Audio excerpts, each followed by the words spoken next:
never done anything like I'm going to endorse somebody. But I endorsed Katie Wilson. And the reason I endorsed Katie Wilson, running for mayor, looks like she's going to beat Bruce Harrell, is because I said I want to see it as a social experiment, right? Socialism. And it's a redefinition of socialism. It's not socialism where it's the you overtake the production elements of the economy and the government runs it, like in Bolivia. After 20 years, they ass-canned that. This is just like light socialism, as people understand it, a bigger, more supportive welfare state.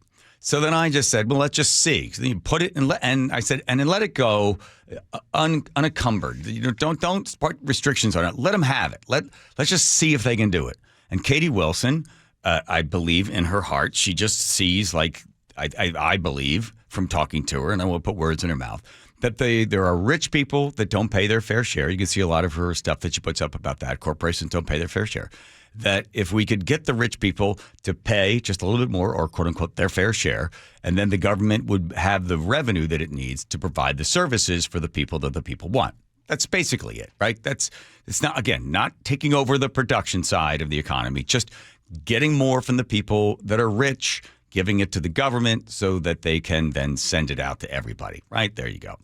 And then at the same time, the idea of having, equity and equal outcome for all, which the best example of that is equal outcome for all would be you start with this idea that we want everybody to have an opportunity to succeed, but then at the end we want equal outcome. So imagine all of us sitting down at a poker table and, we all get in, so we all get a chance to play at the poker table. But then at the end of the game, they take the pot and then they equally distribute it out to everybody. Well, then what's the use of playing? You wouldn't play. Oh, well, we gave you an opportunity to get into the game. Yeah, but in the end, you took the money and you gave it away so everyone got equal amount. Why bother playing poker? All right. So then I see, Joe sends me this morning that, am I part of the endorsement or something like that, Joe?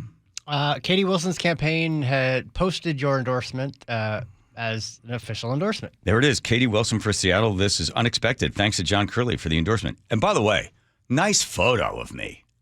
That's a good-looking photo. I like that. This is your city. There's your endorsement. So I guess they're it has 973 views.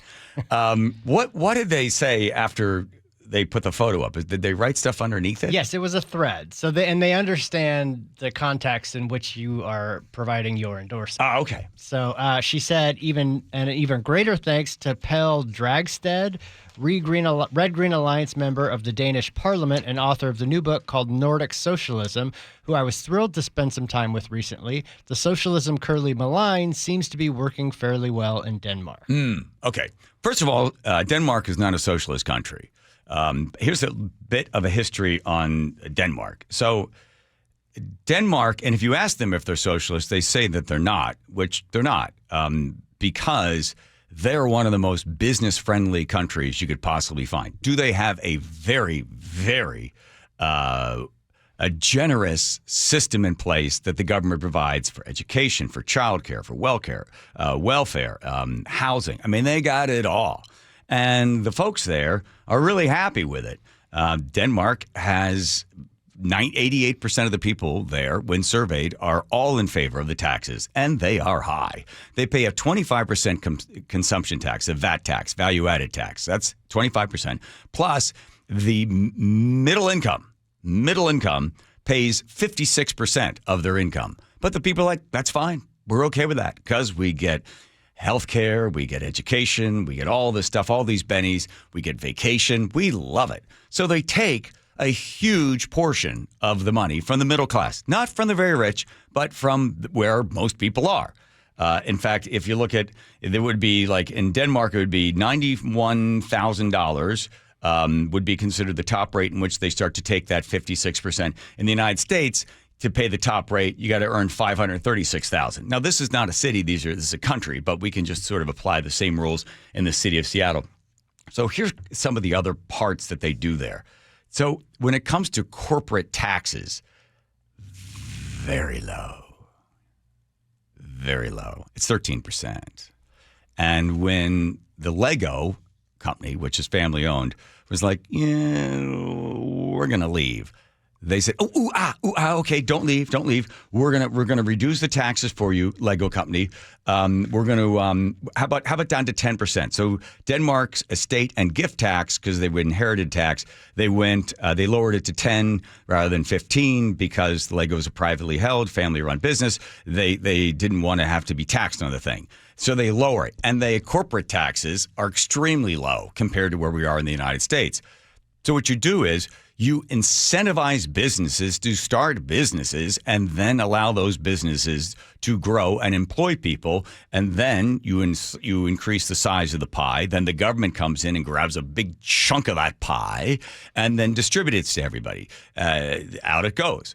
Well, if you get someone like Katie Wilson, who believes, from what I've seen, and I take her at her word, she would like to see more taxes on corporations. Well, then you're going to run into something like you're seeing in Norway. 30 billionaires and millionaires left. That's the most amount of billionaires and millionaires to leave in 13 years. They lost that amount in about a year and a half because the taxes were too high. So away they went. And when they left, they took millions and millions and millions of dollars with them that the government couldn't get their hands on. And when they left, they took a bunch of jobs with them as well. Because they could leave, they did leave. In fact, then Norway's like, if you leave, we're going to tax you if you dare leave. That reminds me of East Germany, where they would shoot you if you tried to get out. So you have to see the difference between a government that appreciates and welcomes the golden goose to come, and they don't squeeze the golden goose's neck to the point that the golden goose leaves. They just simply allow the goose to have a nice place to live, and then it lays a golden egg, just keeps laying the golden eggs. They take the eggs from the goose that has a nice life, they break the eggs and give everybody a nice little omelet. So that's the way it sort of works. In the city of Seattle, as Katie Wilson would like, she wants to tax, right? She would like to tax. Here she is talking about the progressive tax in Seattle. We've seen that Seattle residents support progressive taxes. That's taxes on wealthy individuals and corporations who in our state are currently not paying their share, right? We have the second most regressive tax system in the country. And I think we all support, adequately funded public services, from libraries to parks to first responders. And, the city has options. And as you mentioned, we're facing a very large structural budget shortfall. It has a lot of causes, but inflation has really driven it in the last few years. We could pass a local capital gains tax that layers on top of our state capital gains tax. That's something that's been talked about a little bit, but unfortunately the current mayoral administration has been basically slow walking discussions of progressive revenue. And that's part of the reason why we're in the situation we're in. In 2020, I led on designing and passing the Jumpstart Payroll Expense Tax, which is our city's landmark tax on wealthy corporations. And it's really responsible for why we didn't have to make devastating cuts to public services during the pandemic. The current mayor in the last budget process scooped up millions and millions of dollars from that tax that were intended for affordable housing to plug a budget hole and to fund his own kind of pet projects. So we can do better. I think we're in a situation moving forward, especially with Trump in the White House, where we're probably going to be facing also cuts to federal grant programs that flow through Seattle. So we have a very challenging financial picture coming up. And that means that the city needs to be very careful about using the funds we have as efficiently and as effectively as possible. And we also need to explore new progressive revenues so that we can continue to fund the services that people depend on, even as we're facing potential cuts from the federal level. Okay, so you're at a crossroads. You can go the way of Norway, right, that wants to provide all these services, but what it does is it goes to the businesses, and then the businesses say, bye-bye. That's Norwegian. For we're out of here, we're not going to get taxed, right? Or you could go the other way, and you could look at Denmark, which, by the way, in the 1990s, they decided they needed to reduce government services so that they could have a thing, get this, Seattle, a thing called a balanced budget. And the people were in favor of that. They said, in order for us to balance the budget, we're going to have to cut the size of government, which they did. They cut the size of government. They balanced their budget. They were very careful as where the money went. And then they said, in order for us to provide these services, if you want these services, we're going to have to tax you 25% on your consumption. Well, we look at our 10% sales tax. We're like, oh, my God. And then we're going to take 56% of your income if you're making a certain amount, which is basically the middle class. So this is the experiment. The experiment it's already been done. It's been done in Norway and it's failed, which is we are going to tax businesses and then we're going to take the money from the business and we're going to give it to everybody. Or you go Denmark, and Denmark simply says we're going to increase businesses and lower the taxes so businesses will come here. Microsoft leaves, Amazon leaves, they go over to Bellevue, and then Microsoft might leave Redmond and go somewhere else. It might leave Bellevue and go to Redmond because they'll try to seek the place that gives them the best benefits so that they can get the best return on their capital, and they don't want to have to pay those taxes. And when I talked to Katie and I asked her, well, who pays corporate taxes? She sort of looked at me like, excuse me. And then I said, well, who do you think pays a corporate tax? A corporation doesn't pay a tax. People pay taxes. And who pays? In a corporate tax, it either comes from the employees, in that the business doesn't have the money to give to the employee as a raise or an incentive or to hire more because it's given that money in tax. So it either comes from the employee, it comes from the shareholders, and the shareholders are pensioners. The shareholders are unions that depend upon those investments in the stock market. It comes from the 70-year-old woman that has stock because her advisor tells her, buy Amazon, buy this. So she's got parts of the 401k. She's got them in an S&P, whatever it is that she has or he has. It comes from either those person or it comes from the customer. The customer pays it because the corporation has to pay a tax. And in order to offset that tax, they have to raise the price. So it comes from human beings. It doesn't come from something called a corporation. And if you want to make things better for the corporation, so the corporation's here, you reduce the tax on the corporation, and then they hire more people, and then you have a bigger base, you've got a bigger pie to slice from in order to then provide the services that, as she says, so many people in Seattle like. Sure, robbing Peter to pay Paul, you'll hear very few arguments from Paul. Peter, on the other hand, will have a big problem with it. Here's one of her ads. This is the pizza ad. We're out here on Capitol Hill. This is my neighborhood, and I just bought this slice of pizza. It cost me $8. Not faulting the folks who sold it to me. That's kind of just what pizza costs these days, is what food costs in Seattle these days. And why? Why is it $8 for a slice? It's crazy expensive. Come on, man. I want to talk a little bit about why. Let's talk about how the housing crisis contributes to the high cost of your restaurant meal. Number one, the high cost of rent contributes to high labor costs. When rents go up and up, the cost of living goes up, and businesses have to pay more in order to hire and retain workers.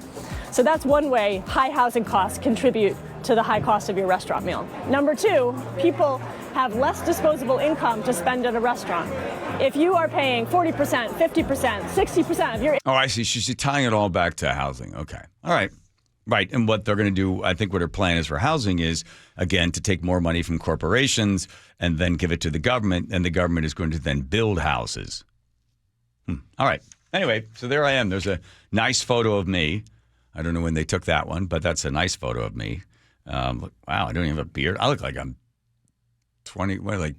It's not bad. No. That's the one you had. We recently switched that out because you had the one that was right. Slightly They have a new different. crappy one of me, which I'd like to have them get rid of. So that one, the new crappy one will not see the light of day. Okay. All right. In the meantime, so that's it. I guess I don't know if it's going to help her or not that I'm endorsing her. Yeah, I don't know either. We did get a text from Ryan in Auburn early today, and I think he had just seen that she was touting your endorsement, and he said, Curley, shame on you for endorsing Katie Wilson. Experiment with socialism in your own city. We had socialism with Kshama Sawant. Right. Again, it's easy for me to be like the guy that, lights the firecracker and throws it because it's not me that has to stand there and watch it, blow up somebody's mailbox. I just said it as an experiment. No, hey, maybe it'll work. Maybe they could do what they do where you're not allowed to leave. Maybe they do it in Norway, that if a corporation tries to leave, they tax them so that they try an exit tax on them. Maybe you could do that. But they'll leave. Businesses will leave. They'll go somewhere else. Because, again, the more you tax something, the less you get of something. The more you subsidize something, the more you get of it, right? A tax is a price.